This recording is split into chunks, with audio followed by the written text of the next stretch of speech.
Imagine you're 4 years old. You're walking behind your mother through a forest you've never seen before.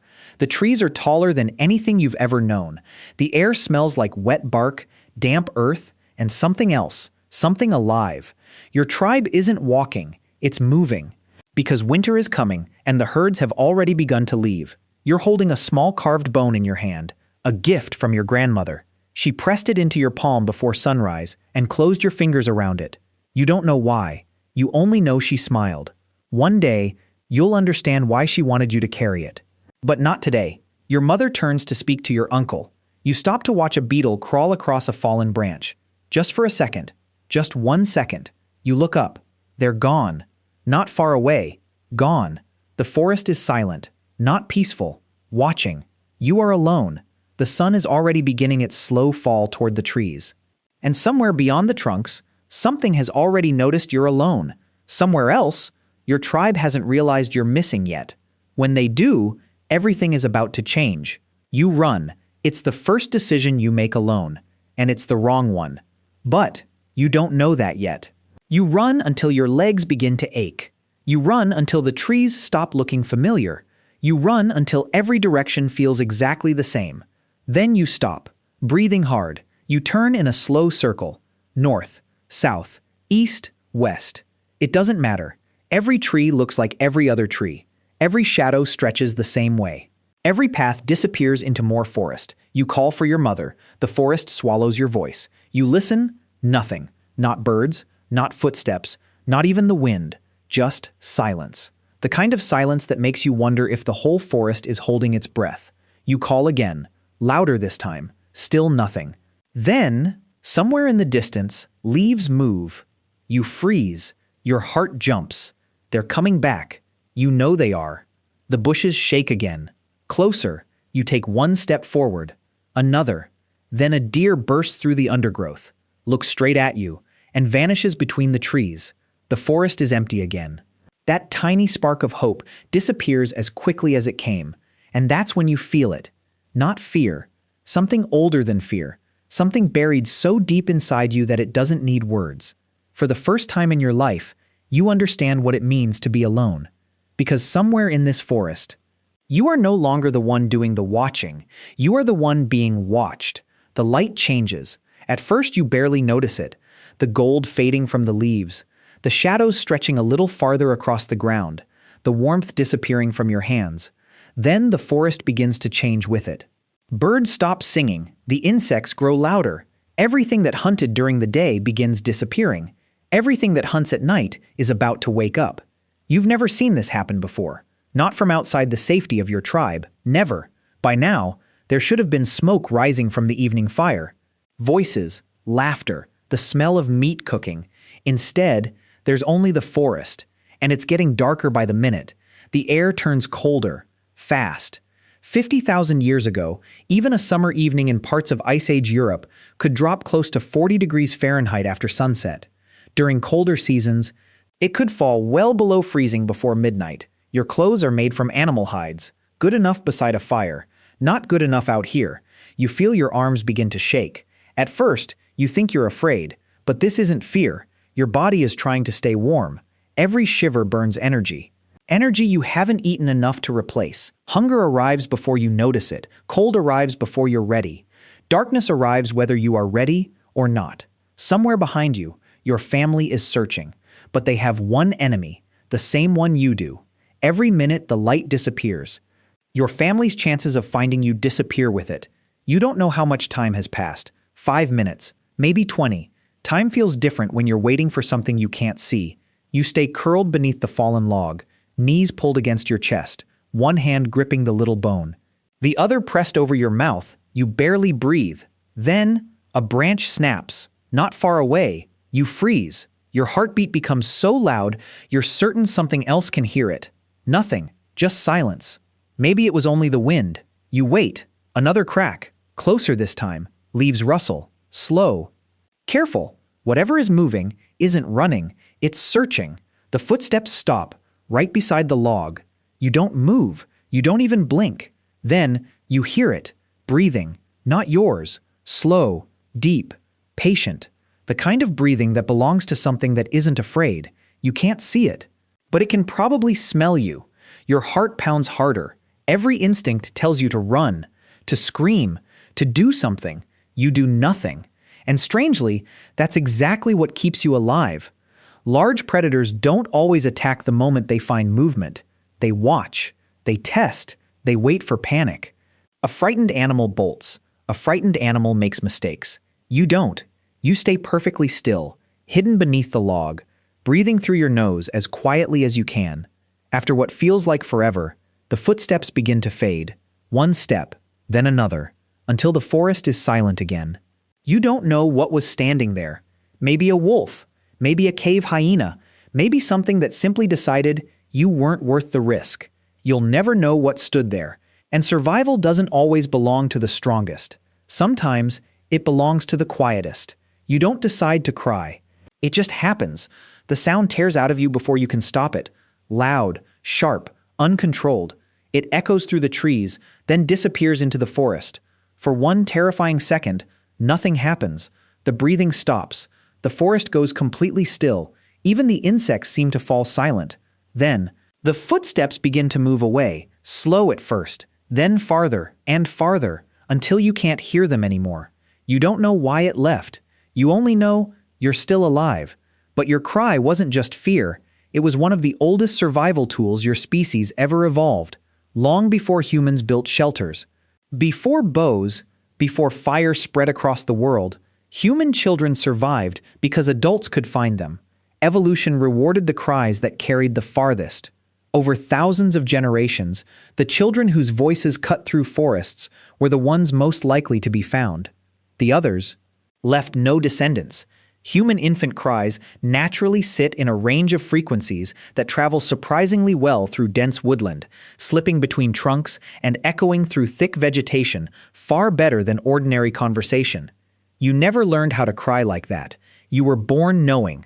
Somewhere beyond the trees, beyond the hills, beyond everything you can see, someone stops walking, someone lifts their head, someone has heard something, not clearly, not yet, but enough to know a child is calling. The sound reaches her only for a moment, faint, almost swallowed by the forest. But a mother doesn't need to hear every word. She knows that voice. She stops walking. The bundle of firewood slips from her hands. Nobody notices at first. Then she turns. Her eyes search the line of people behind her. One face, another, another. Your grandmother, your uncle, the hunters, the children. But not you. She doesn't count. She doesn't have to. She feels the space where you should be. She calls your name, once. No answer. Louder this time. Still nothing. The silence tells her everything. Within seconds, the entire tribe has stopped moving. Spears are lowered. Firewood falls to the ground. Conversations end in the middle of sentences. Nobody asks what happened. They already know. A child is missing, and nothing matters more. Anthropologists studying hunter-gatherer societies like the Hadza of Tanzania, the Aka of Central Africa, and the San of Southern Africa have documented something remarkable. In small bands, children aren't watched by only one parent. They are watched by everyone. A child belongs to the whole camp, which means when one disappears, the entire tribe searches, not because someone gives an order, because that's simply how humans have survived for hundreds of thousands of years. One person starts running, then another, then another. Within moments, 20 people are moving through the forest, calling one name. Back in the forest, the footsteps are gone, the breathing is gone, for now, but something worse is arriving. Night. Real night. The kind of night almost nobody alive today has ever experienced. No streetlights, no houses on the horizon, no distant headlights, no glow from a city 50 miles away. Just darkness. The kind that swallows the forest whole. You lift your hand in front of your face. Nothing. You wave your fingers. Still nothing. It's as if your eyes have simply stopped working. Alone.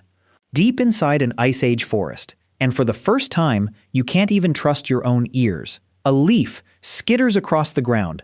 It sounds like footsteps. Branches scrape against each other overhead. They sound like teeth. Somewhere in the distance, an owl calls. You don't know what an owl sounds like. To you, everything sounds hungry. This is the moment many lost children never make it through. Not because the forest suddenly becomes more dangerous, but because panic does. Panic tells you to run, to keep moving, to escape the darkness, but the darkness has no direction. Every step takes you farther from the people searching for you. Every fall wastes strength you won't get back. Every wrong turn makes the forest larger. But you don't run. You stay exactly where you are, curled beneath the fallen log, holding the little bone so tightly your fingers begin to ache. You don't know it yet, but the decision not to move may be the smartest decision you've made all day. You stay under the log. Your breathing begins to slow. The forest is still there. The cold is still there, but you're no longer running. You wait. That decision may be the most important one you've made all day. Today, search and rescue teams around the world have noticed something curious. Very young children often behave differently from adults after becoming lost. Adults usually keep moving. They try to solve the problem. They pick a direction, then another, and many end up walking farther away from the people searching for them. Young children, especially those under 6, often do something else. After the first burst of panic, they stop. They crawl beneath bushes, inside hollow logs, against tree roots, anywhere that feels protected. Search and rescue researchers have repeatedly observed this pattern in modern wilderness incidents. It's not universal, every child reacts differently, but it appears often enough that experienced rescuers know to search sheltered places first. Without knowing it, you've done exactly that. The log hides your shape, it blocks the wind, it makes you harder to see, but it also makes you easier to find. Because you're still where the search began, you wrap both hands around the small bone your grandmother gave you. You don't know why you're still holding it. Maybe because it's familiar. Maybe because it's the last thing that reminds you of home. Or maybe because when the whole world suddenly becomes strange, even the smallest familiar thing can keep you from feeling completely alone. Outside, the forest keeps listening. And somewhere beyond the trees, the people looking for you are getting closer. 2 miles away, the tribe is moving. Fast. But not blindly. They don't spread out. They don't shout in every direction. Because shouting doesn't tell you where a child went. The ground does. Your uncle suddenly stops. Not because he sees footprints, because he notices something almost nobody else would. A patch of moss. Brushed the wrong way. A broken fern that hasn't had time to spring back. A shallow scrape across an exposed tree root. To everyone else, it's just a forest. To him, it's a sentence. He kneels, runs his fingers across the disturbed soil, then points without saying a word. The whole tribe changes direction instantly. This wasn't a gift, it was a skill, one that had been refined over countless generations. Among traditional hunter-gatherer societies such as the San of southern Africa, expert trackers can distinguish the footprints of adults from those of small children, estimate how recently someone passed, and often tell whether they were walking calmly or moving in panic simply from the shape and spacing of their tracks. No maps, no compass, no written instructions, just thousands of years of observation passed from one generation to the next. Because every generation eventually faced the same nightmare, a missing child. And every generation became just a little better at bringing them home. Somewhere ahead, a frightened 4-year-old is still waiting beneath a fallen log. The tribe doesn't know how close they are, so they keep following the only witness the forest has left behind, the ground itself. Beneath the fallen log, your fingers are still wrapped around the little bone your grandmother gave you that morning. You haven't used it. It isn't a weapon. It isn't food. And yet, you refuse to let it go. Maybe because it's the last piece of home still with you. Maybe because 4-year-olds don't measure safety by logic, they measure it by familiarity, a familiar voice, a familiar face, a familiar object. And strangely, archaeology suggests children have been doing exactly this for tens of thousands of years. At the Upper Paleolithic site of Sungir in Russia, archaeologists uncovered the graves of 2 children buried around 34,000 years ago. They were surrounded by extraordinary objects, thousands of carved mammoth ivory beads, bracelets, small carved ornaments, and beside one child, a carefully crafted spear made to fit smaller hands. No one can know exactly what those objects meant. Some archaeologists see them as signs of status. Others believe they were practical tools, prepared for life in a dangerous world. What matters is something simpler. Ancient children weren't empty-handed. The people who loved them placed meaningful objects in their small hands. Objects they could carry. Objects they recognized. Objects that reminded them they belonged to someone. Under the log, you don't know any of that. You only know one thing. As long as you're still holding your grandmother's gift, Some part of her still feels close. You hear it first as a whisper, not wind, not wolves, a voice, then another, your name, called out, again and again, getting closer. You don't move, because you've learned, even at 4, that sounds can lie. The forest imitates. Owls sound like children, wind sounds like mothers. You stay still, you wait, then the voices become clearer. Your uncle, your grandmother, your mother, and you know, not from the words, from the way she says your name. Only one person on earth says your name that way. You cry out. One sound, traveling through the trees, cutting through the dark, reaching them. There is a pause, then footsteps. Running. The bushes explode. Torchlight. Faces. Hands. Your mother reaches you first. She doesn't speak. She doesn't ask if you're okay. She just grabs you. Grabs, like she'll never let go again. The whole tribe collapses around you. 20 adults, all crying. Not just your mother, all of them. Because they know, everyone knows, how close they came to burying another child. Now here's the twist. You think this video is about lost children. It's not. It's about why we are the way we are. Every time you hear a baby cry on an airplane and your heart moves before your mind, every parent who can't sleep when their teenager is late, every stranger who runs toward a screaming child in a supermarket, every search party that forms within minutes, every Amber Alert, every helicopter, every drone, every prayer whispered by a mother whose child is missing, all of it comes from that forest. From 2 million years of losing children, and finding them, and burying some, and carving tiny spears for the ones we couldn't save.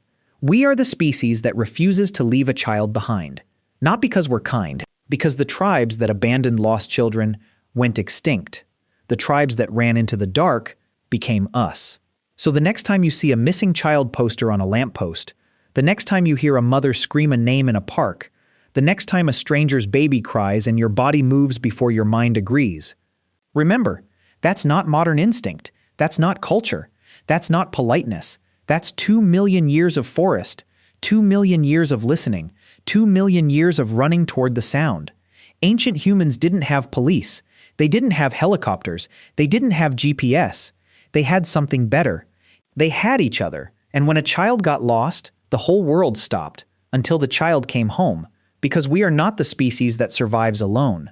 Ancient humans couldn't stop children from getting lost. They just made sure nobody stopped looking. And maybe that's the reason you're here today.